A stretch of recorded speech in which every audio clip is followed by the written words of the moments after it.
Ada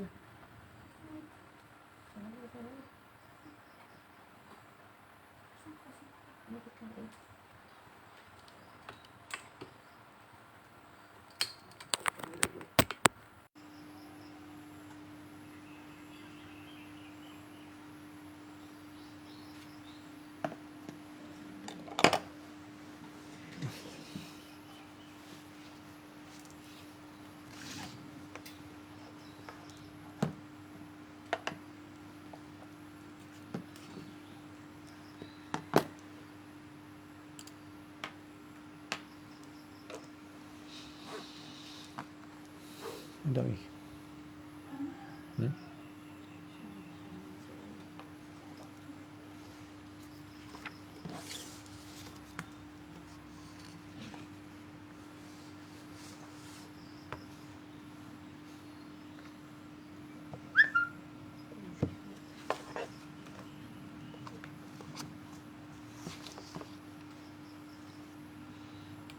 Link dah, link pak, link dah.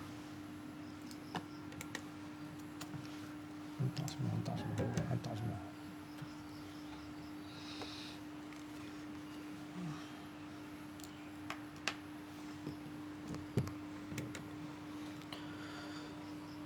Bismillahirrahmanirrahim. Assalamualaikum warahmatullahi wabarakatuh. Alhamdulillahirabbil alamin. Wassalatu wassalamu ala Rasulillah wa ala alihi wa sahbihi ajma'in. Subhanaka la ilma lana illa ma 'allamtana innaka antal alimul hakim. Rabbi shrah li sadri wa yassir li amri wahlul 'uqdatam min lisani yafqahu qawli. Allahumma salli ala sayyidina Muhammad. Allahumma salli ala sayyidina Muhammad. Allahumma salli ala sayyidina Muhammad wa ala alihi wa sahbihi ajma'in. Amma ba'd.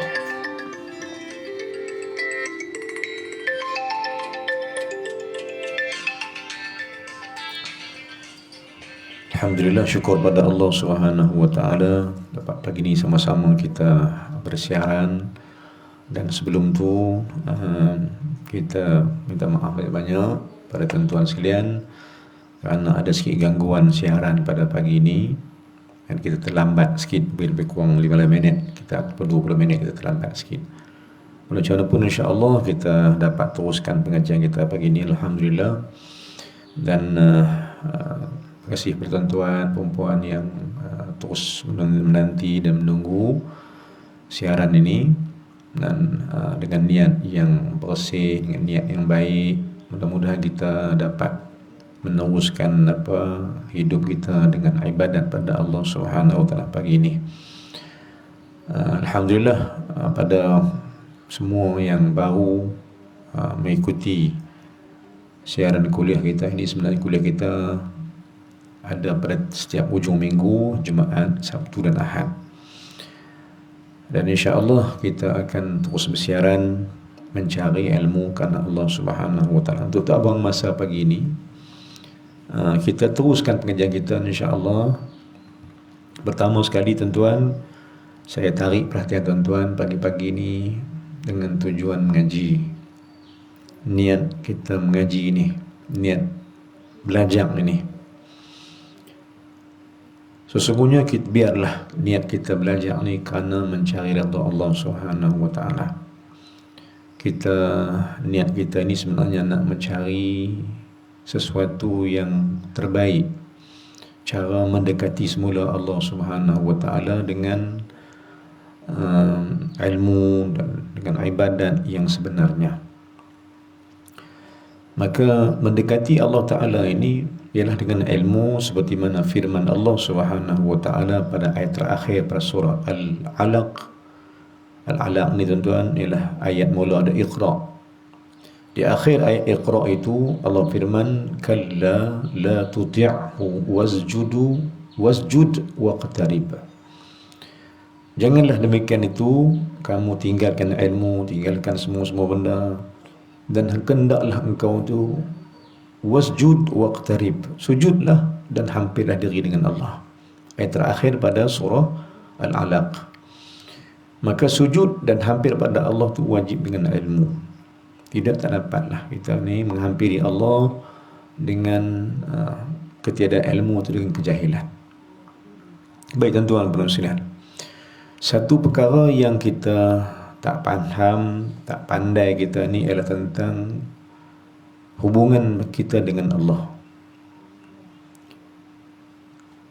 Seperti mana kita sebut sebelum ni, Hikam Abi Madian rahimahullah subhanahu wa ta'ala sebutkan, inilah masa kita untuk kita perbaik semula hubungan dengan Allah. Perbaiki hubungan kita dengan Allah yang telah rosak dengan dosa, kesilapan dan sebagainya. Maka tuan-tuan dan puan Allah sekalian, masa yang Allah bagi, peluang yang Allah berikan, hidup yang Allah masih kurniakan ini, kita nak gunakan dia untuk berhubung semula dengan Allah dengan hubungan yang baik. Kita nak minta maaf pada Allah, dan minta ampun dosa pada Allah, dan minta Allah terima. Saya ingatkan tuan semalam, kita belajar tentang tentang satu ayat firman Allah subhanahu wa ta'ala, doa pertama. Apa doa pertama tuan? Doa pertama dalam Al-Quran. Saya ingat tuan-tuan semula bab ni. Yakni muka surat 20 surah Al-Baqarah ayat 127, ujung sekali paling atas sebelah kiri, firman Allah subhanahu wa ta'ala khitab atas ucapan dan kata-kata daripada Nabi Ibrahim AS dan anaknya. Berkata Nabi Ibrahim, Rabbana taqabbal minna, ya Allah, ya Tuhan kami, terimalah kami dan apa yang ada pada kami ini. Ini yang pertama. Jadi tuan-tuan dan puan muslimin, pertama kita minta pagi-pagi ni Allah terima kita, Allah redha kita. Dengan ilmu kita cari ni, kita nak mencari keredaan Allah. Dengan ilmu kita cari pagi ni, kita niatkan kita dapat hampir diri dengan Allah. Dan ilmu yang ada pada kita ni, kita nak dekat diri dengan Allah dan nak sujud banyak pada Allah subhanahu wa ta'ala. Sujud kena ada ilmu, hampir diri dengan Allah pun kena ada ilmu. Tuan-tuan dan puan muslimin, ilmu pertama yang kita nak belajar ini adalah Tauhid. Tauhid ni bukan tauhid biasa, tapi tauhid akhlak dengan Allah Ta'ala. Kita nak berakhlak semula dengan Allah subhanahu wa ta'ala. Baik, hikam pagi ni tuan-tuan, saya buka tuan-tuan, siapa-siapa yang lagi tab ni, yang biasa ikut pengajian kita, kita buka muka surat yang ke-7, sebelah kiri, hikam yang ke-5. Hikam yang ke-3, ke-4 tu saya tinggalkan, nanti kita baca insya-Allah. Saya terus kepada hikam yang ke-5. Apa dia hikam yang ke-5? Bunyinya atau matannya berbunyi, ijtihaduka fiman dhumina laka wa taqsiruka, ijtihaduka fima dhumina laka wa taqsiruka fima talaba minka dalilun ala intimasil basirah minka. Dalilun ala intimasi al-basirati minka. Bermaksud dia tuan, kesungguhanmu untuk perkara-perkara yang telah dijamin oleh Allah dan kecuaianmu dalam perkara yang dituntut oleh Allah Ta'ala itu menunjukkan ketidakyakinmu pada Allah dan terhapusnya, hilangnya cahaya hatimu itu. Apa maksud hikam ni tuan? Maksudnya, kata ulama, kesungguhan kita ini. Ini satu adab kita dengan Allah Ta'ala. Sungguh-sungguh kita. Maksud apa dia? Kita bersungguh dengan benda yang telah dijamin oleh Allah. Nah, ini kesilapan kita lah. Adab yang tak betul dengan Allah. Apa dia tuan? Yakni kesungguhan kita. Ijtihad. Kesungguh-sungguh kita ni berusaha atas barang yang fima dhumina laka. Kita bersungguh atas barang yang memang tentu diberi oleh Allah. Atas barang yang memang dijamin oleh Allah. Apa dia tuan-tuan? Benda yang dijamin oleh Allah ni apa dia? Yang ni rezeki. Rezeki itu benda dijamin oleh Allah. dalam sebuah hadis kursi, dan Nabi juga bersabda bahawa sesungguhnya setiap manusia yang hidup itu akan ada rezekinya, kecuali bila telah sampai saat untuk mati, maka rezekinya ditarik, dicabut pelan-pelan. Maksudnya tuan, rezeki kita ini telah dijamin oleh Allah. Sejak azali kita telah dijamin oleh Allah akan rezeki. Perut mak, perut ibu lagi Allah dah jamin rezeki kita. Dan bila masuk ke dunia ni, rezeki datang, rezeki mai. Tapi tuan-tuan, manusia ni apa dia yang jadi masalah dia? Manusia ni ialah orang-orang yang Allah jamin rezeki tapi dia tak apa nak yakin. Duduk pulun juga rezeki makan minum ni. Padahal rezeki yang sepatutnya itu ialah cari ilmu, ibadat dengan Allah, itu yang sewajibnya atas dia. Dia lebihkan, bukan hanya tinggal dunia dah, bukan. Maksud dia ialah rezeki itu jangan bimbang. Dia dijamin oleh Allah pastinya. Hari ni punya rezeki telah siap oleh Allah. Kemarin lagi Allah tanya malaikat dah, macam mana rezeki yang nak berikan pada hamba-hambaku? Malaikat kata kami siap dia Allah nak bagi. Kemarin lagi. Pagi ni bila makit sembahyang subuh, kita baca Quran, kita sembah Allah Ta'ala, rezeki mai. Kemarin siap, hari ni pagi ni sampai. Baik tuan-tuan dan puan-puan, maka rezeki telah dijamin oleh Allah. Cuma manusia itu yang menerima dia kadang-kadang tak cukup. Contohnya tuan-tuan, contohnya saya pernah baca dalam satu kisah. Kisah apa? Kisah macam mana rezeki Allah Ta'ala ini Allah bahagikan. Allah suruh manusia, Allah suruh malaikat beri kepada manusia. Tiap-tiap hari Allah katakan malaikat, siap lagi, kemarin siap lagi rezeki. Malaikat kata siap dah ya Allah.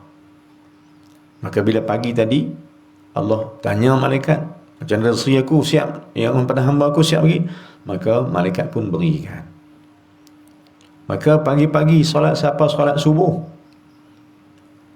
siapa solat subuh, Allah kata berikan rezeki yang telah ku jamin tu. Kata rezeki tu RM50, katalah RM50. Siapa solat subuh, Allah bagi rezeki RM50 tu. Tapi soalannya, malaikat tanya, lepas habis solat subuh, malaikat tanya, ya Allah, macam mana hamba kamu yang tak bangun sembah engkau tu ya Allah? Rezeki dia kami siap dah, tapi dia tak bangkit minta. Macam mana rezeki tu ya Allah? Maka Allah sebut pada malaikat ni, tunggu sampai duha, tunggu sampai dia qada. Maka malaikat tunggu sampai solat duha, dia tak bangkit juga. Dia tak sembah Allah juga. Maka ketika mana duha, malaikat tanya lagi, ya Allah, mana menjadi rezeki itu macam mana? Rezeki nak bagi, dia tak minta, ya Allah, dia tak sembah engkau, ya Allah.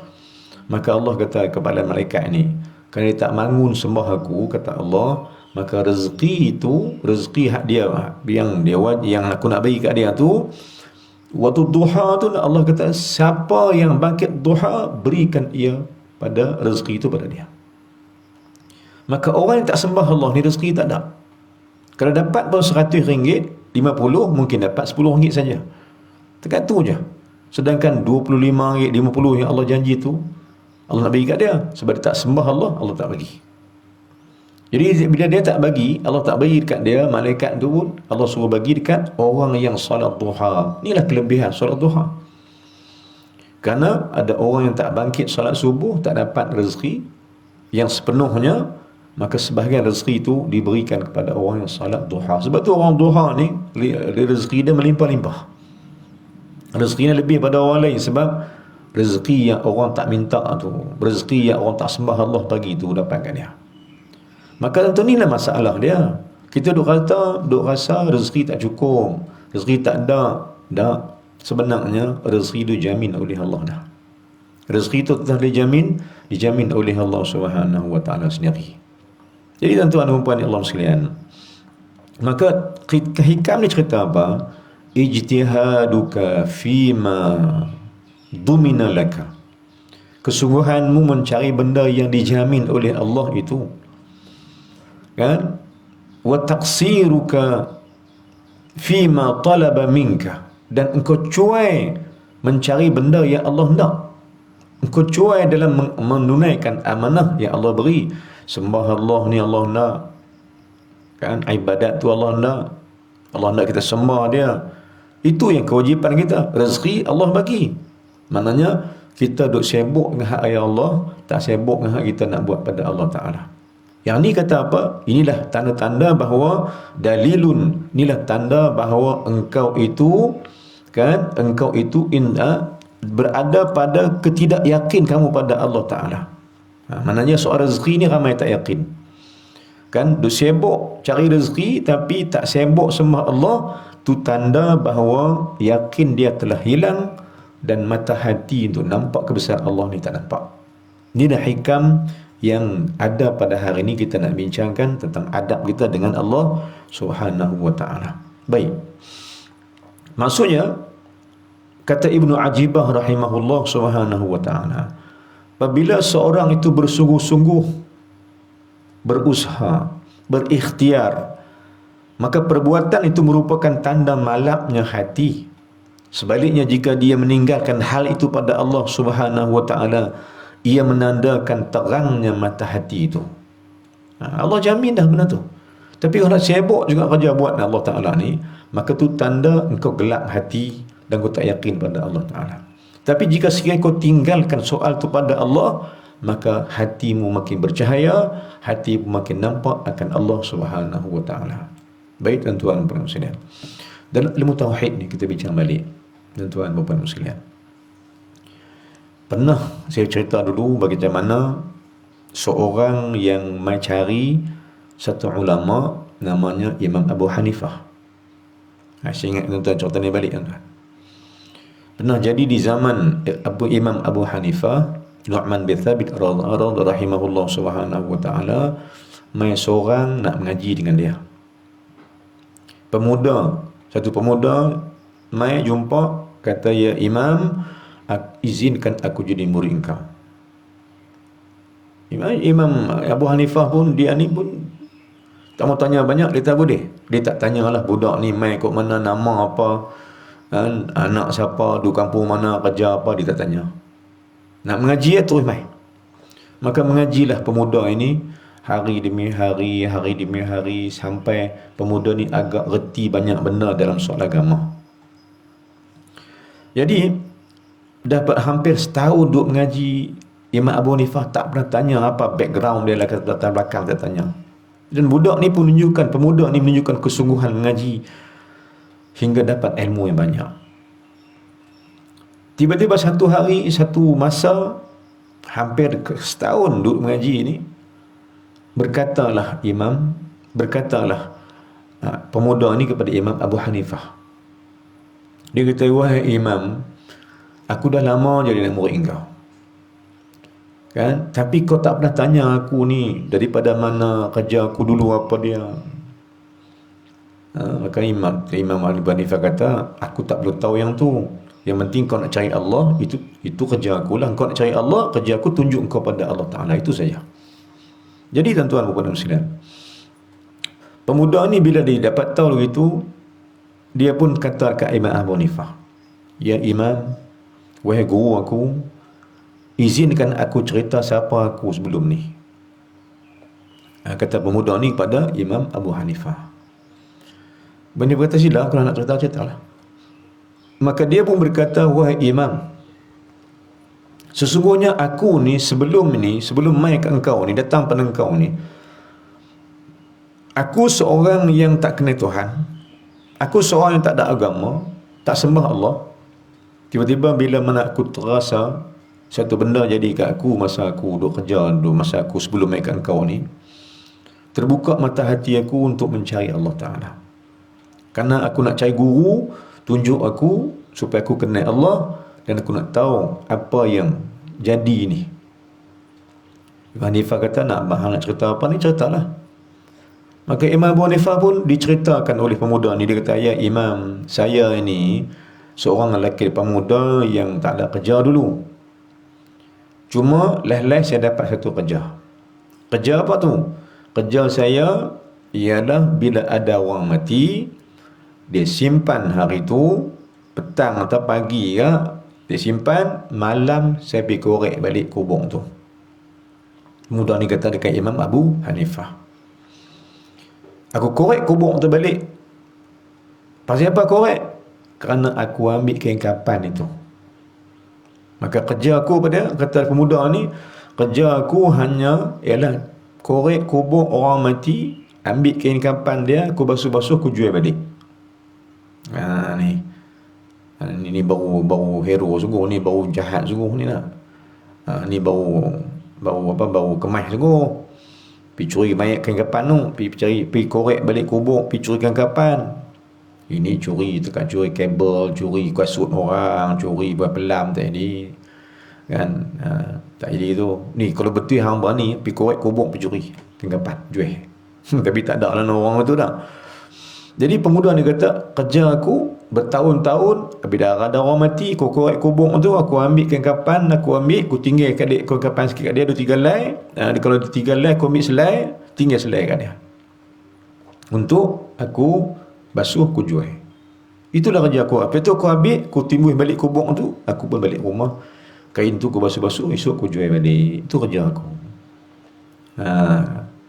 Imam Abu Hanifah bila ingat tu dia tak kata apa. Dia tak marah, dia tak cakap, dia kata apa hang ni curi apa berdosa, dia tak kata. Maka dia tanya lagi, wahai pemuda, apa lagi yang kau nak cerita ni? Pemuda ni kata, wahai Imam, sebenarnya aku nak tanya kamu, apa yang jadi kat mayat ini? Aku nak cerita yang tu. Imam Abu Hanifah kata, apa yang jadi? Apa hang tengok mayat tu lagu mana?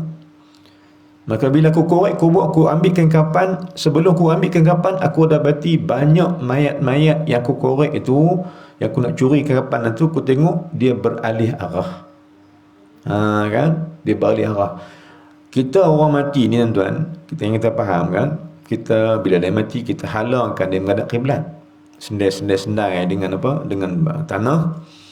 Kan letak tanah di belakang, di kiri dia, di depan dia. Bagi dia tak terbalik, letak tanah di sisi dia untuk dia menghadap ke sebelah matahari jatuh atau kiblat. Tapi tiba-tiba kata pemuda ni, bila aku korek balik kubur tu, posisi dia berubah. Yakni dia daripada menghadap matahari naik, matahari betul-betul terbenam, matahari di belah kiblat, terbalik dia mayat tu, aku tengok menghadap pada matahari naik. Dan banyak kubur aku korek. Jika 100 aku korek, dia kata lebih 90 kubur jadi tu, 10 lagi ya duk elok. Maka aku tanya kamu, wahai Imam, masalah aku tanya ni pasal apa? Pasal apa banyak mayat jadi macam tu? Pasal mayat ni berubah arah daripada kiblat kepada matahari naik, matahari terbit. Maka jawab Imam Abu Hanifah cepat-cepat, dengan dapat tak tangguh dia jawab dah. Sebenarnya kata Imam Abu Hanifah, aku nak bang hang kau tanya gitu. Mayat itu jadi gitu kerana Allah tak mau jumpa dia, tak mau tengok dia. Mayat itu jadi gitu kerana Allah tak sudi berjumpa dan menghadap akan mayat itu, bertemu dengan mayat ini. Tanya pemuda ni, wahai Imam, pasal apa jadi gitu? Maka jawab Imam Abu Hanifah jawab, sesungguhnya mayat itu tak disukai oleh Allah kerana mayat ada ni ialah mayat yang tak percaya rezeki itu daripada Allah.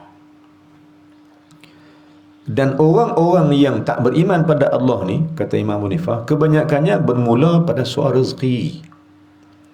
Bermula dengan soal rezeki. Dia tak percaya ke Allah. Dia kira dia boleh. Dia kira dia kerja dapat ke dia. Dia tak percaya rezeki daripada Allah. Pada Allah habaq ayat ketiga awal-awal Allah habaq lah. Lepas ayat apa? Alladzina yu'minuna bil ghaibi wa yuqimuna as-salata wa mimma razaqnahum dan daripada barang yang kami rezekikan pada kamu. Maknanya rezeki itu daripada Allah untuk kita sekalian. Tapi dia tak percaya. Tuan-tuan, ramai ada guna ni, ramai. Dia kata, aku kerja boleh ke aku? Dia orang main ayat pula. Allah tidak akan mengubah nasib seseorang, melainkan dia ubah nasib dia sendiri. Dia kata ni ayat soal rezeki. Tuan-tuan, ni bukan. Sebenarnya ayat ni cerita pasal iman. Allah takkan ubah iman kamu, di mana kamu tak ubah dia. Maka kamu nak kena apa? Nak kena berusaha mengubah iman. Ni tak ada ayat ni, tak ada kena-mengena. Ayat surah Ar-Ra'd. Ayat tu surah Ar-Ra'd. Cerita pasal Allah tidak mengubah nasib seseorang. Bukan nasib apa? Maksud nasib itu ialah Allah tak ubah rezeki kamu, iman kamu tu. Melainkan kamu ubah iman kamu sendiri. Tuan-tuan dan puan muslim. Jadi, maksud ayat tu ialah Allah dah jamin rezeki. Allah jamin dah. Maka Imam Abu Hanifah kata apa? Mayat-mayat yang beralih arah ni kerana Allah tak suka dan tak sudi tengok mereka. Sebab mereka tak percaya pada Allah dan soal rezeki. Ini bahayanya. Tuan-tuan. Maka sebab tu Syekh sebut kita pada dia, jika engkau nak tengok dan ketahui orang yang kuat tauhidnya, tengoklah pada soal rezeki itu. Dia yakin pada Allah soal rezeki, iman dia kuat. Tapi kalau dia orang longgar akan iman dia, soal rezeki dia longgar, maka iman dia juga longgar. Sebab itu tuan-tuan, kita nak faham balik apa guru kita kata, Allah itulah Tuhan kamu sejak azali. Sebelum kita tak ada lagi Allah tu Tuhan. Allah itulah juga Tuhan yang memberi rezeki pada perut ibu kita. Allah tu juga yang beri rezeki pada dunia ini. Allah juga memberi rezeki pada kubur kita nanti, dan Allah juga akan beri rezeki pada alam akhirat nanti. Tak ada Tuhan lain lah, sebab la ilaha illallah. Tapi tiba-tiba manusia ni, alam perut mak, dia gantung kat mak, gantung kat rezeki Allah. Main-main ke dunia, dia kata rezeki itu hak dia, dia kena cari. Tak cari tak boleh makan, kata dia. Pak menakan, anak menakan. Tak cari tak makan, kan? Maka siapa yang kata rezeki tangan dia, itu dia belagak Tuhan. Siapa rezeki pada Allah, kata Allah Ta'ala bagi rezeki, maka dia hamba Tuhan. Dia hamba kepada Allah Ta'ala. Soal rezeki. Sebab itu tuan-tuan, kita beritahu balik, petang hikam ini nak cerita apa? Tuan hikam ni cerita bahawa kesungguhan manusia cari rezeki itu atas benda yang Allah jamin. Rezeki itu Allah jamin. Tiap-tiap hari Allah bagi jamin. Nak dapat banyak mana, nak makan apa. Maka Allah bagi rezeki kita itu cukup-cukup. Dan jika sekali Allah bagi rezeki lebih, itu kerana Allah nak bagi lebih supaya Allah nak kita berikan pada orang lain sama. Itu tujuan dia, kan. Jadi kata hikam ni, kesungguhan kamu dalam benda yang Allah jamin, dan kecuaian kamu tinggalkan benda yang Allah suruh, Allah larang, itu tanda bahawa engkau ini, tanda apa? Tanda bahawa engkau ini telah tak yakin pada Allah. Engkau ini buta mata hati engkau melihat kebesaran Allah Subhanahu wa ta'ala. Maka tuan-tuan dan puan-puan dan sekalian, hikamlah yang kita nak bincang supaya adab kita dengan Allah Subhanahu wa ta'ala ni ada. Baik. Ayat Quran banyak pasal ni, tuan-tuan. Ayat Quran banyak sangat pasal ni. Kalau dalam kitab kita ni ada kitab kita surah Al-Ankabut. Dalil bahawa rezeki itu jamin daripada Allah Subhanahu wa ta'ala. Yakni muka surat yang ke surah Al-Ankabut ayat 60. Muka surat ke 403 baris 7 daripada bawah. Ada satu ayat. Surah apa? Surah Al-Ankabut ayat 60. Muka surat 403 ayat 7 baris daripada bawah, baris yang ke-7 pada bawah. Ayat 60 nah. Ini satu ayat cerita tentang rezeki Allah Ta'ala itu. Kata Allah Subhanahu wa ta'ala, wa ka'ayyim min dabbatin la tahmilu rizqaha Allah yarzuquha wa iyyakum wa huwas sami'ul alim. Apa maksud dia? Berapa banyak binatang yang melata yang tidak sanggup membawa rezekinya, makanan keperluannya. Allah yang menjamin rezekinya.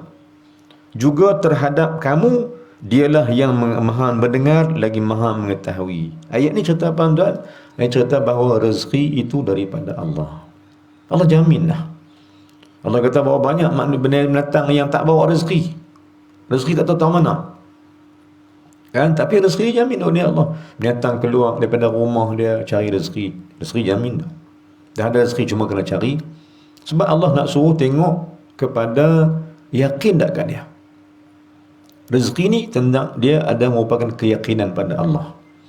Tuan-tuan, puan-puan muslim. Jadi ayat ni kata apa? Ayat surah Al-Ankabut kata, rezeki itu telah dijamin oleh Allah Subhanahu wa ta'ala. Tiap-tiap makhluk Allah akan ada makan, akan ada minum, akan ada makanan dia. Cerita bagaimana Nabi Musa alaihissalam, ada kata Nabi Daud, ada kata Nabi Musa, ada kata Nabi Sulaiman alaihissalam. Tiga-tiga Nabi ni, tak tahu yang mana satu, tapi ada pendapat kata Nabi Sulaiman, ada pendapat kata Nabi Daud, ada pendapat kata Nabi Musa. Tak apa, yang mana satu pun tak apa. Cuma cerita ni kita nak.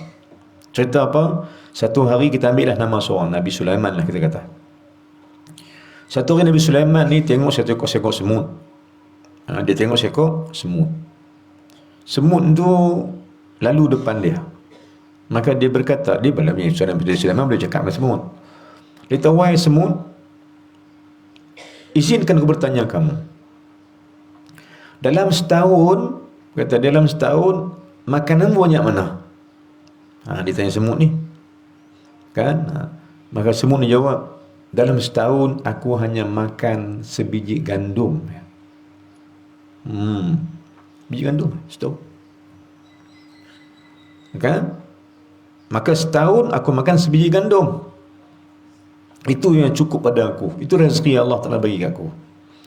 Kalau gitu, bila semut tu habaq itu, maka Nabi Sulaiman pun ambil semut tu, buh dalam satu bekas, maka dia pun bagi apa? Bagi satu biji gandum dekat semut tu. Berlalulah masa setahun, maka Allah ilhamkan balik Nabi Sulaiman ni mai jumpa semut tu. Dia tengok apa jadi kat semut tu. Tiba-tiba dia dapati setahun dah berlalu, semut tu hanya makan separuh saja gandum yang diberikan oleh Nabi Sulaiman. Maka Nabi Sulaiman kata kat semut ni, wahai semut, betapa kau dusta, kau bohong. Semut kata, bohong macam apa pula? Tidakkah kau berkata pada aku bahawa rezekimu sebiji gandum setahun, tapi aku tengok-tengok gandum tu separuh saja kau makan, separuh kau tinggal. Bermakna rezekimu cukup separuh, bukannya satu. Kau tipu aku ke? Nabi Sulaiman kata gitu kat semut. Maka semut kata apa dekat Nabi Sulaiman? Kata dia, sebenarnya aku tak tipu. Ya, kata dia, aku makan sebiji gandum setahun, tapi aku tinggal separuh tu. Aku makan separuh kerana hak separuh tu hang bagi, hak separuh lagi tu aku nak tinggal. Aku nak kata rezeki bukan daripada kamu, rezeki daripada Allah. Maka aku tak pakai kamu. Aku tak kata engkau berrezeki, kata Allah bagi rezeki. Aku tinggal nak aku nak engkau, aku sanggup berpuasa lagi 6 bulan tak makan. Kerana aku nak yakin, aku nak kamu, aku yakin rezeki itu daripada Allah Subhanahu wa taala. Tuan-tuan dan puan muslimin, inilah benda yang wajib ada pada hati kita sekalian, yakni yakin pada Allah Subhanahu wa taala. Kalau betul-betul beriman pada Allah, kata ulama, berimanlah. Soal rezeki itu menentukan keimanan kita dengan Allah Ta'ala, dan iman kita baik dan akhlak kita pun baik jika sekiranya kita ini beriman dan yakin kita dengan Allah Subhanahu wa taala. Itu ayat yang pertama. Ayat kedua, tuan-tuan, nak kata apa? Rezeki itu dijamin oleh Allah Ta'ala. Faham tak? Rezeki itu dia telah dijamin oleh Allah Subhanahu wa taala. Ayat kedua, tuan-tuan boleh tengok surah Hud ayat yang ke-6. Pada muka surat 222 juzuk sebelah. Ayat kiri, sebelah kiri paling atas sekali. Muka surat 222 surah Hud ayat 66. Firman Allah Subhanahu wa taala ni, saya nak keluar apa tuan? Nak keluarkan, nak cerita tentang rezeki itu dijamin oleh Allah. Ini paling penting. Rezeki itu jamin Allah. Jangan bimbang. Yang kita kena bimbang ni adalah apa kita nak bagi ke Allah Ta'ala. Nak sembah Allah lagu mana, nak perbaiki ibadat macam mana, nak baca Quran bagi bagus lagi macam mana, nak zikir elok banyak-banyak lagi macam mana, nak sembah Allah macam mana, nak sembahyang banyak-banyak macam mana. Soalnya yang kita patut bimbang ni ialah ibadat kita, itu kita patut bimbang. Sedangkan rezeki itu Allah jamin, ibadat tak jamin. Ibadat kita tak jamin, tuan. Tak jamin apa? Tak jamin kita buat elok ke Allah Ta'ala. Tapi rezeki Allah dihantar elok. Kata Imam Syafi'i rahimahullah Subhanahu wa ta'ala. Tengok nak, kata Imam Syafi'i, dia tanya kita apa? Tahukah kamu, wahai seorang ibu ataupun ayah, tahukah kamu Anak kamu yang baru lahir tu minum susu mak, susu ibu. Bila mana ada anak mengandung, dia kelahirkan anak dia akan minum susu ibu. Maka Imam Syafi'i kata apa? Tahukah kamu susu ibu yang berada pada susunya itu mai ikut mana? Tu benda yang ditanya oleh Imam Syafi'i. Baik, susu ibu yang nak lebih minum anak dia ni, susu yang dibagi ni daripada apa? Daripada diri dia sendiri, susu itu mai ikut mana susu tu? Maka jawab Imam Syafi'i, yang ni kamu tak tahu. Tak tahu apa? Sebenarnya nak abang kata, inilah kebesaran Allah Subhanahu wa ta'ala. Sebab apa?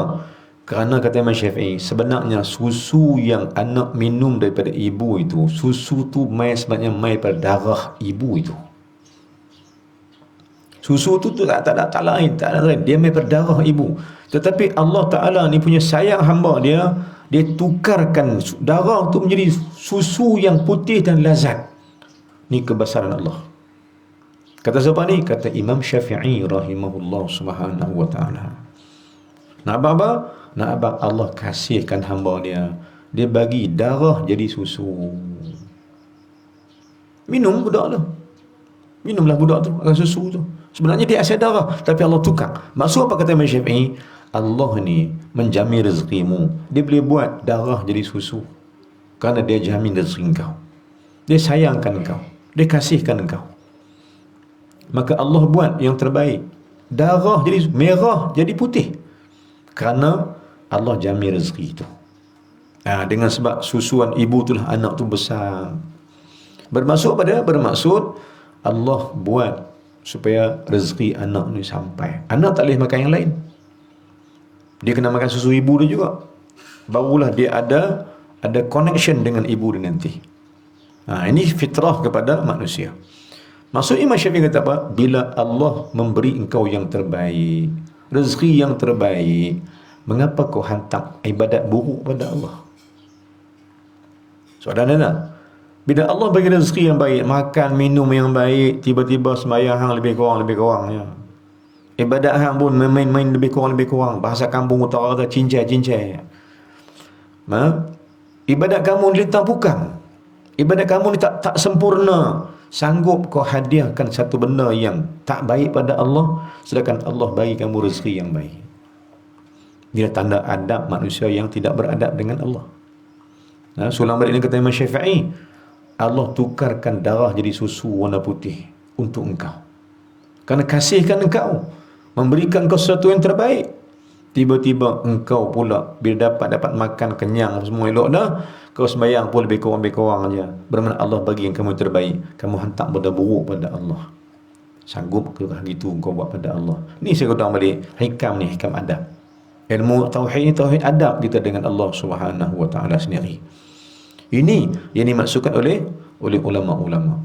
Maka ayat yang kita baca yang kedua ni tuan-tuan, tadi ayat surah Al-Ankabut 60. Sekarang ayat kedua, dalil kedua ialah surah Hud ayat yang ke-6.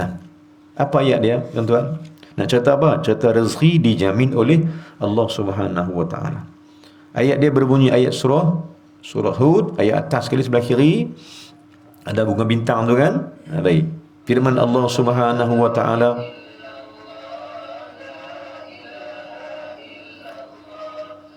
la ilaha illallah Muhammad Rasulullah.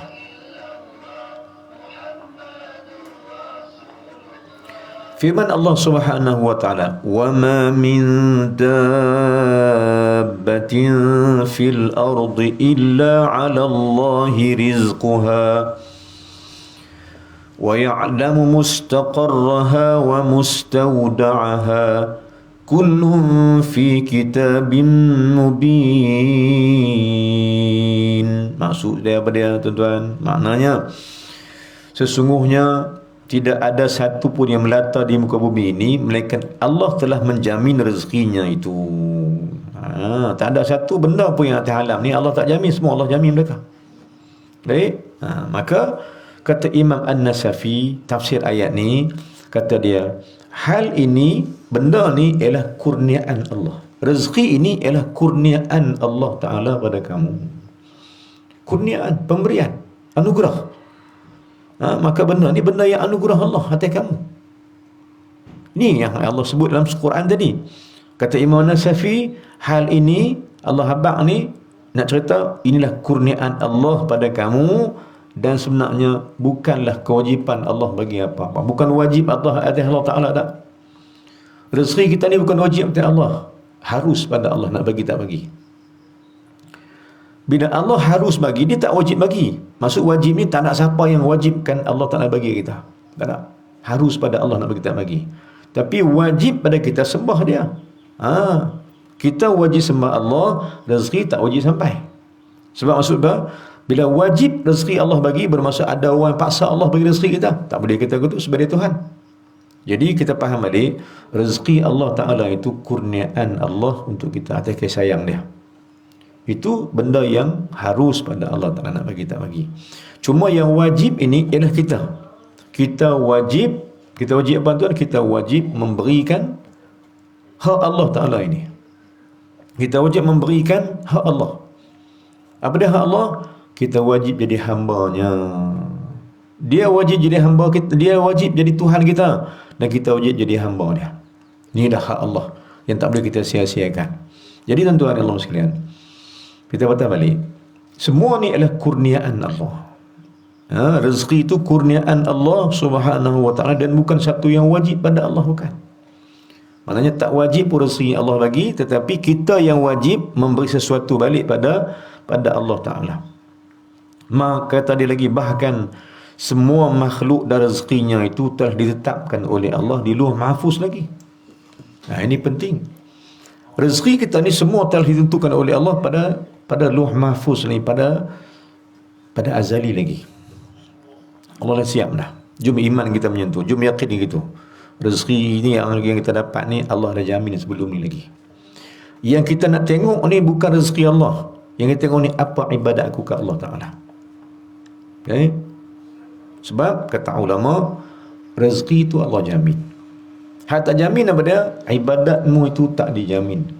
Maknanya Allah tak jamin tu. Engkau kena jamin sendiri. Bangkit pagi kena jamin. Kena pastikan kita bangkit pagi. Kena pastikan kita mengaji. Kena pasti kita beribadat pada Allah. Ini kena pastikan. Sebab ni hak kita dengan Allah. Tetapi rezeki Allah Ta'ala ni tak ada siapa yang force dia. Rezeki Allah harus Allah nak bagi. Tapi kita wajib serah diri dengan Allah Ta'ala. Kita wajib. Sebab dia Allah Ta'ala berhak atas kita sekalian, dan kita hak dia. Rezeki itu hak dia untuk jamin atas kita. Sedangkan ibadat kita tuan-tuan, siapa boleh jamin? Contohnya, siapa boleh jamin Zuhur satgi kita sembahyang jemaah? Siapa boleh jamin? Nobody. Siapa tak ada jamin? Siapa boleh jamin kita ni baca Quran satgi? Tentu. Kenapa? Kita tak ada jamin kita hidup sampai tarawih. Umur sampai tarawih. Sampai tengah hari ni boleh pergi? Tentu. Mungkin tengah hari ni orang habaq mati kita. Bermaksud apa? Bermaksud hak Allah atas kita dijamin. Tapi hak kita ni tak ada siapa boleh jamin dengan kita sendiri. Jaminan kita dengan Allah atas hak kita pada Allah ialah asyhadu an la ilaha illallah wa asyhadu anna Muhammadar Rasulullah. Ini jaminan Allah. Maka kita terjamin, kita jaminkan ibadat kita dengan Allah Ta'ala ni di atas kalimah syahadat. Seulang balik tuan-tuan, kita tak boleh jamin yang ni satgi nak buat apa. Kita tak boleh jamin satgi nak sembahyang jemaah ke. Tak boleh jamin petang ni baca Quran ke, pagi ni satgi baca Quran ke. Tentu. Tak jamin kita boleh zikir banyak mana hari ni. Zikir juga, tapi tak jamin. 1000 ke tak jamin. Kita perlu nak sebut zikir 1000, tiba-tiba dapat 100 je. Tetapi tuan-tuan, kita faham balik rezeki Allah. Kalau Allah kata 100 hari ni, jamin. Tapi kita tak jamin. Kita tak boleh jamin ibadah kita dengan Allah. Kalau gitu, jom kita jamin kat diri kita. Aku hari ni baca Quran sikit semuka. Kata kat diri gitu, aku nak zikir 100. Supaya aku dapat menjamin akan ibadat aku pada Allah, kerana Allah telah menjamin akan rezeki aku. Ini benda yang patut ada pada manusia, kata Imam Nasa'i ini. Baik, sambung. Dan kata dia, Allah dah jamin akan rezekimu, tapi engkau pula cuai beribadat pada Allah. Inilah kata dia, kata dia bahawa benda yang Allah jamin hang pulun, benda Allah tak jamin hang sia-siakan. Ni tanda apa? Tanda engkau itu tidak yakin pada Allah. Dan tanda kedua, engkau itu buta mata hati melihat akan kebesaran Allah Subhanahu wa taala. Ulang balik. Bila orang ni dikira tak yakin pada Allah, dan bila orang ni dikira tak nampak kebesaran Allah Taala, bila soal rezeki itu yang Allah jamin hang kalut. Soal yang Allah tak jamin hang tak pulun. Hang duk pulun benda yang Allah jamin. Jadi ini kata ulama pada tanda engkau itu tak yakin pada Allah Taala. Dan tanda kedua, engkau tak nampak pun kebesaran Allah Subhanahu wa taala. Inilah adab kita dengan Allah Subhanahu wa taala. Baik tuan-tuan puan sekalian. Ketika mana Sayyidina Umar masuk kota Madinah, kota Palestin. Nah, ketika mana Sayyidina Umar masuk kota Palestin, ulama sirah menyebutkan bahawa ketika dia masuk ke kota Palestin ni, dia menawan balik. Dia membukakan kota Palestin, Baitul Maqdis ini. Dia masuk ke kota Palestin tu dengan pakaian dia, ada jubah dia ada 13 tampung. Siapa dia? Sayyidina Umar Al-Khattab radhiyallahu anhu. Cerita dia jubah ni, jubah yang dia pakai tu adalah jubah yang dihadiahkan oleh Sayyidina Abu Bakar kat dia. Waktu mana Sayyidina Abu Bakar pakai jubah tu ada 12 tampung. Sebelum wafatnya Sayyidina Abu Bakar, ada 12 tampung dekat jubah tu. Bila pakai Sayyidina Umar tawan balik kota Palestin, bandar Palestin ataupun Baitul Maqdis, dia buka ketika itu oleh pembukaan dia oleh Sayyidina Umar Al-Khattab. Daripada dia bukakan kota tu, waktu dia masuk dalam kota Palestin ni, dia pakai jubah yang ada 12 tampung, 13 tampung. Ada satu tampung lagi. Hadiah daripada Sayyidina Abu Bakar. Baik. Tuan-tuan dan muslimin, mengapa khalifah kita, khalifah Islam ni, Sayyidina Abu Bakar, Sayyidina Umar ni, dia buat gitu? Sebab sambil dia masuk dalam kota itu, dia kata satu benda yang penting. Sayyidina Umar berkata dengan satu perkataan yang riwayat dia oleh Imam Al-Hakim dalam kitabnya dalam kitab yang bernama Al-Mustadrak. Sayyidina Umar kata apa? Waktu membuka kota Baitul Maqdis, dia kata ini satu keyakinan. Kata-kata ni merupakan satu benda yakin kita. Dia kata apa tuan?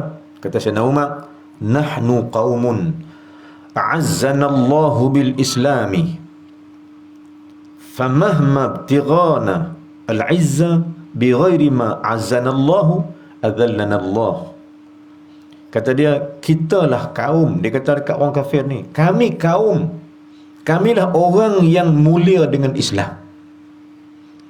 Kata Sayyidina Umar Al-Khattab radhiyallahu anhu, kami kaum yang Allah muliakan dengan Islam.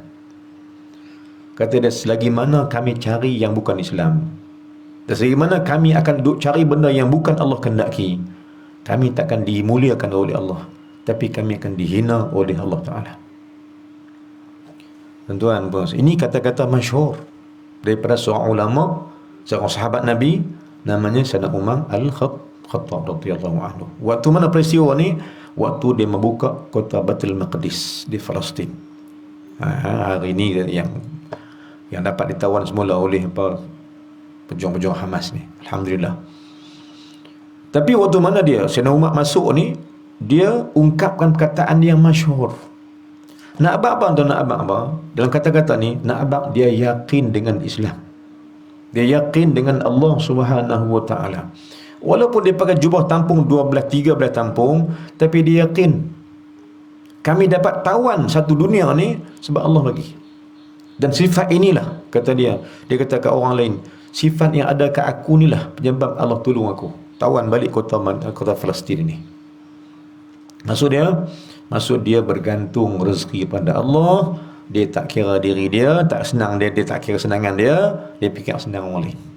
Dia fikir Islam. Maka dia kata apa?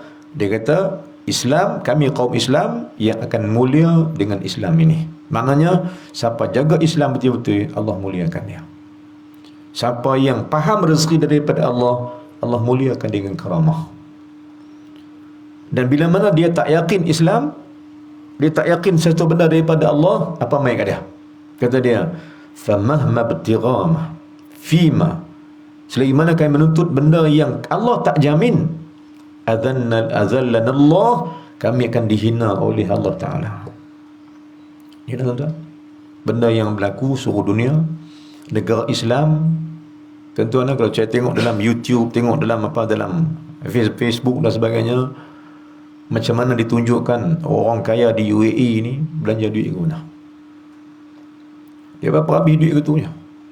Sedang saya tengok satu putera raja UAE, saya tengok dia punya life hidup dia macam mana. Berdiri kereta tak tahu nak buat apa. Tayar tu, sport rim dia bumai.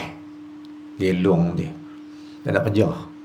Kita kata tak nak kerja, dia seronok lah tu. Nak buat macam mana? Dia punya sport rim tu pisalut emas. Sedangkan tuan, Islam di Palestin tak ada sahabat bantu. Islam dia di Somalia tak ada sahabat ambil tahu. Islam di Ethiopia, di Somalia dan sebagainya semua tak ambil tahu. Dia kira life dia UAE ni dia gila-gila sikit tuan. Kata Arab Emirates ni dia gila-gila sikit dia punya otak dia. Dia punya nak tarik pelancong mai sebelum ni kan. Saya dah baca saya juga. Dan dia nak tarik pelancong ni, pantai dia tu, sebab orang pisau panas nak pergi ramai juga. Di pantai dia ni, dia buat satu tempat pelancongan, bawah ni buat aircon. Gelong tuan.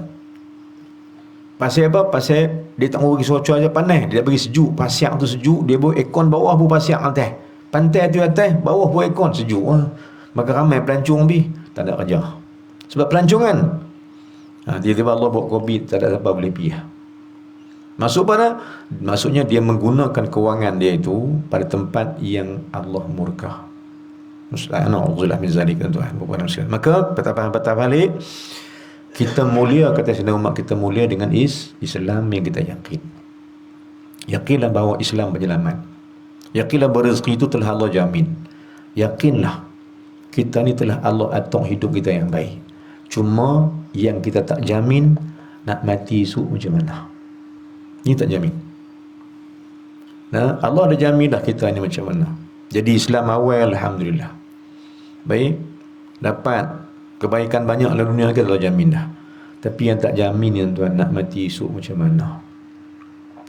Saya suka tanya benda tuan-tuan. Saya suka tanya. Kemarin saya tanya, sebelum saya tanya. Saya suka buat soalan. Tapi saya tanya, saya juga yang jawab lah. Apa saya tanya? Tanya orang ramai. Kemarin saya tanya juga anak murid saya ramai kemarin. Saya tanya dia, dalam dunia ini, ada tak orang baik atau orang jahat? Saya tanya tuan juga. Yang biasa dengar tu, boleh jawab lah kan? Soalan saya balik. Dalam dunia ini, ada tak orang jahat atau orang baik? Nak jawab mana tuan? Ada orang kata ada, Ustaz, orang jahat. Ada orang baik pun ada, orang jahat pun ada. Baik. Maka kita jawab tuan. Saya terus jawab bagi. Sebenarnya tak ada orang jahat, tak ada orang baik. Kalau ada pun orang jahat, orang baik, mereka telah meninggal dunia atas mati yang baik atau mati yang tak baik. Tapi kita yang ada hari ini, yang tak mati lagi ni, kita ada choice. Kita boleh pilih sama ada esok nak mati baik atau esok nak mati tak baik. Maknanya sebab saya ulang balik, tak ada siapa baik dengan tak baik. Yang ada siapa nak jadi baik dan siapa nak jadi tak baik esok.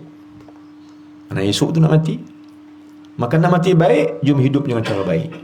Abang itu dengan siapa nak mati baik, jom hidup dengan cara baik. Cara berakhlak dengan Allah Subhanahu Wa Taala.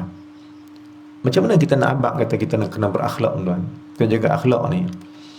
Sedarkah kita tuan-tuan bahawa kita sedang berada di bumi milik Allah? Kan? Kita jangan lupa yang tu. Kita Allah bawa mai kita bumi milik Allah Taala. Seperti mana kita pergi rumah, saya pergi rumah tuan-tuan. Saya tetamu. Bila saya tamu, apa yang wajib pada tamu tuan? Jaga akhlak di rumah yang bukan hak kita. Kan? Ini adab lah. Saya pergi rumah tuan-tuan, saya kena jaga adab. Tuan-tuan kata, Ustaz duduk sana Ustaz, saya duduk tu. Kalau tuan-tuan tak hantar ayat saya 2 jam saya tidak ayat elok. Tak boleh minta apa, aku lepas ayat tak omeh. Tak kata aku tu sebab adab. Tunggu lah. Kan? Maka adab begitu. Dia kata ustaz tak apa saya duduk sini sana, saya masuk ustaz. Dua orang tu. Tak boleh pergi masuk bilik dapur dia, bilik tidur, tak boleh masuk sebab adab. Kan? Jadi sama juga tuan. Kita mai ke dunia ini. Dunia milik siapa? Alam milik siapa? Allah. Maka bila mai ke alam Allah, bila mai ke seolah macam tempat Allah Ta'ala, rumah Allah Ta'ala, ataupun milik dia, pertama jaga adab. Apa adab kita dengan Allah? Apa dia suruh kita buat, apa dia larang jangan buat. Apa yang dia beri, ambil. Hai tak bagi, jangan minta. Kan? Kita pergi rumah saudara kita, kan? Kita pergi rumah adik kita, tak apalah adik kita nak. Atau pergi rumah kawan kita, takkan nak minta kot. Nasi goreng satu, boleh macam kedai makan lah. Takkan begitu. Apa dia bagi minum, minum. Kalau kita tak minum Nescafe, dia orang hantar Nescafe, kita pun minum jugalah. Pasal apa yang dia hantar, itulah hak kita. Jadi jom sama-sama kita faham tuan, kita sedang berada di bumi milik Allah Ta'ala. Jaga adab. Apa dia bagi, ambil. Kalau dia tak bagi itu, mintalah pelan-pelan. Kalau dia bagi, tak bagilah.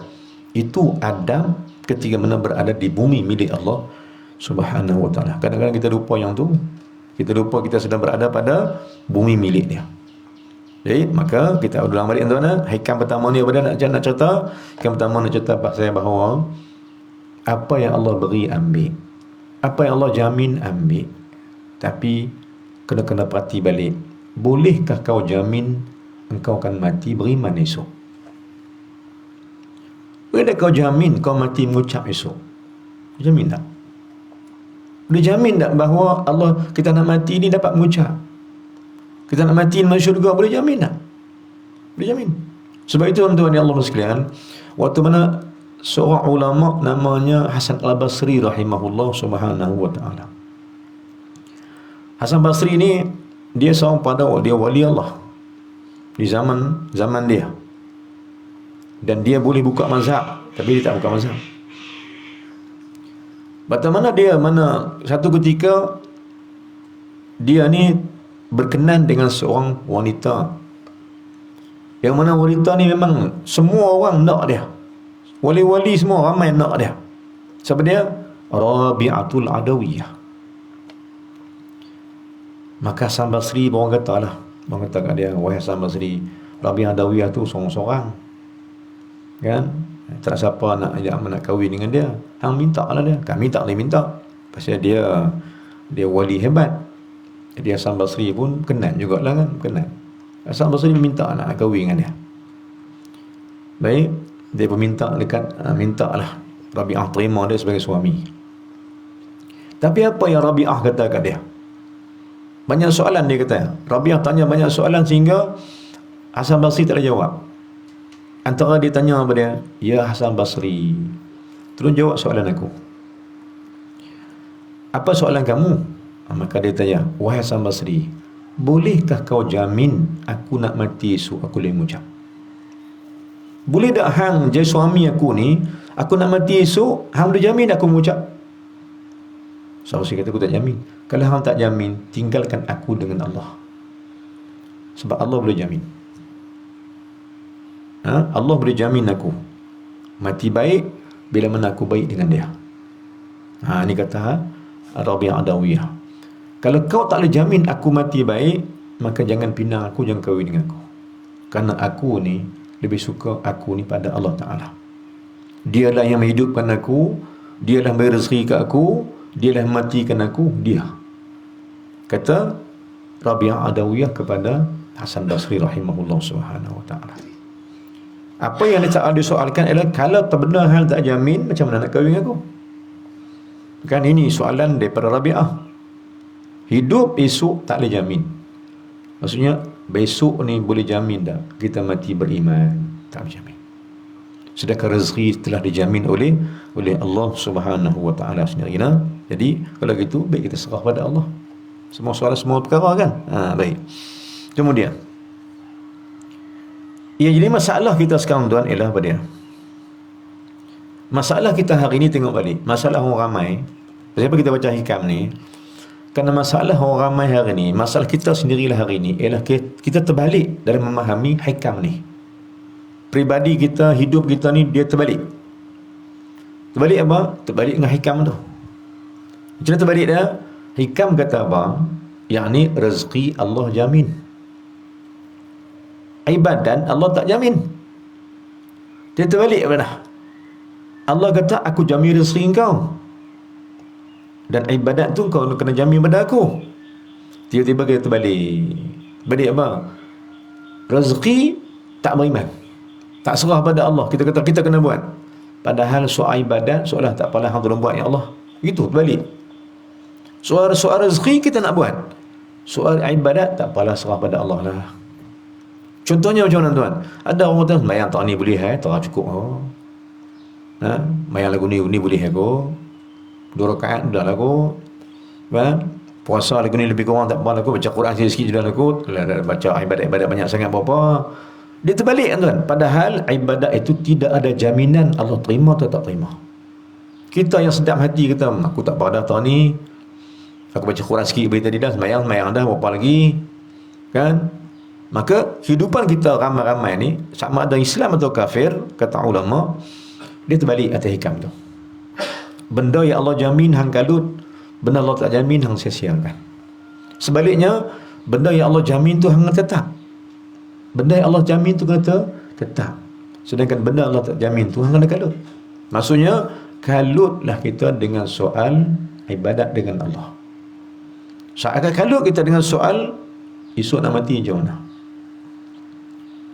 Soalnya sekarang tuan, soalnya sekarang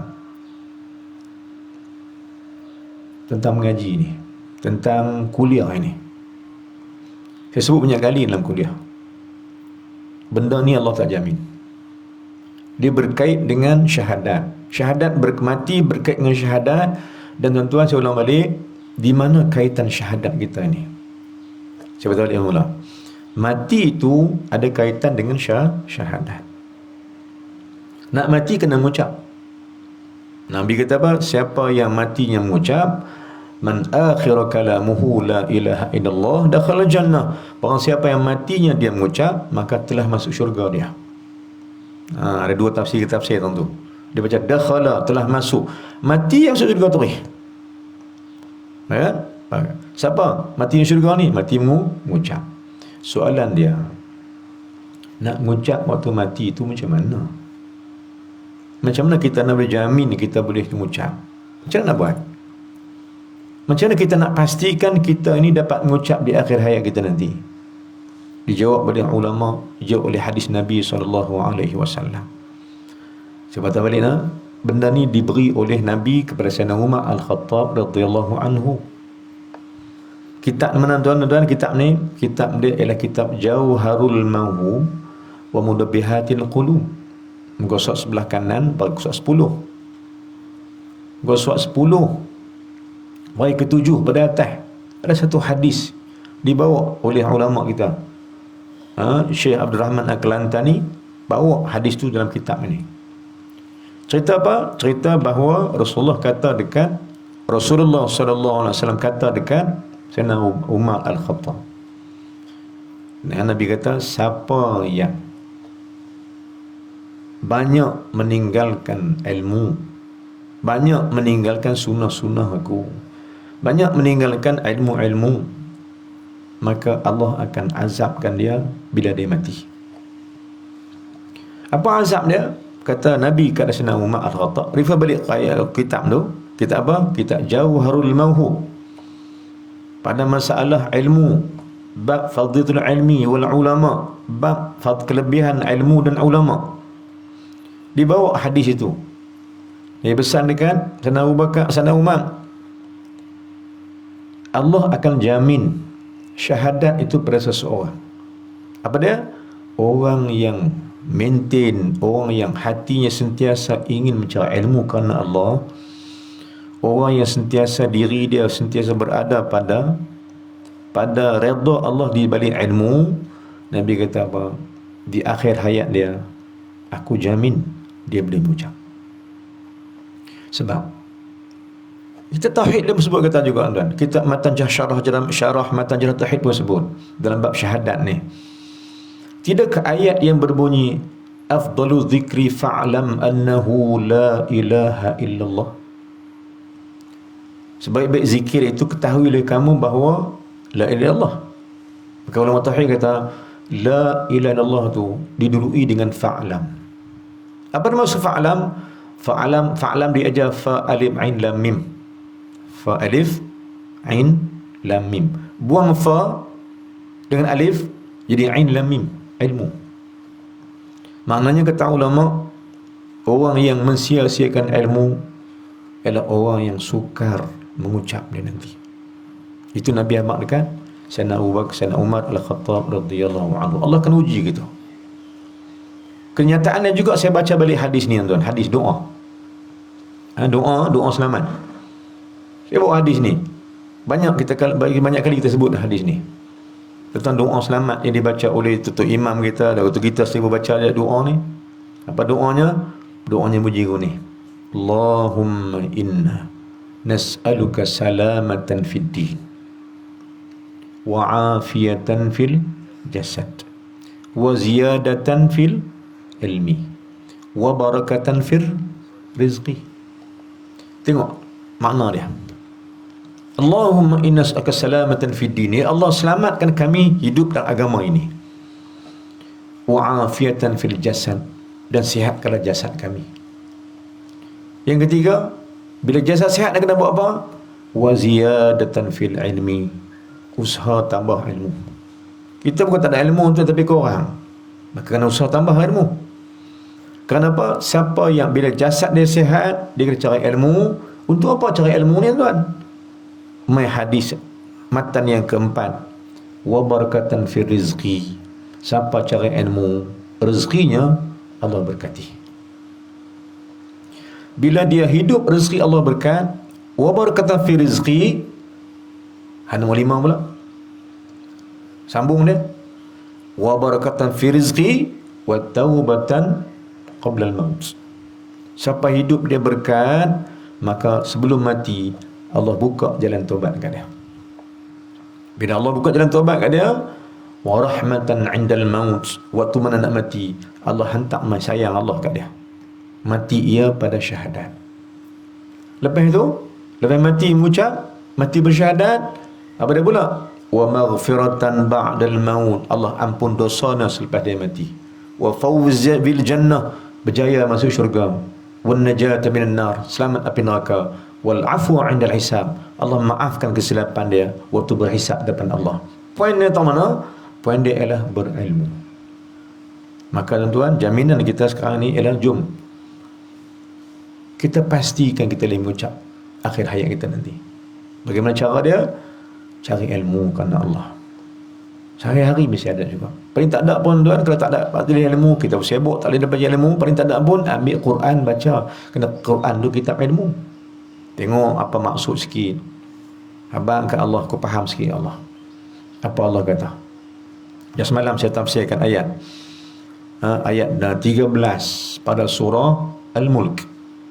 Wa asirru qawlakum aw ijharu bih innahu alimun bidhatis sudur. Ayat nak abang cerita bahawa apa kita sembunyi di hati semua Allah tahu mereka.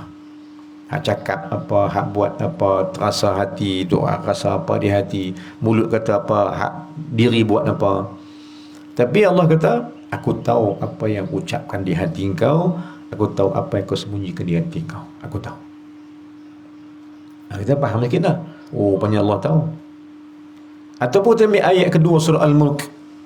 Alladhi khalaqal mauta wal hayat. Ya, alladhi khalaqal mauta wal hayat liyabluwakum ayyukum ahsanu amala. Soalan dia. Ayat ni. Alladhi khalaqal maut. Allah ciptakan mati wal hayat, dan hidup. Mana apa? Ada banyak makna dah. Ada banyak makna. Maknanya apa dah kata ulama setengah ulama? Ulama kata apa? Hang nak mati elok, hidup cara baik. Sebab tu didulukan perkataan maut atau hayat. Maut ni mana mati, hayat mana hidup.